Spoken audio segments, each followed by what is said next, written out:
अरे धरी थ चरणवा गलती माफ करा बीरानवा भैया बोलना कैसे बाट कुल परिवार भैया बोलना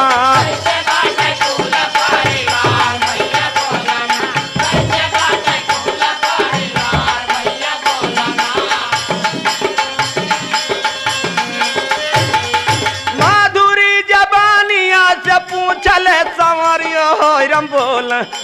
ओ बबुआ भैया बोलना कैसे बाटी भाऊजी हमार भैया बोलना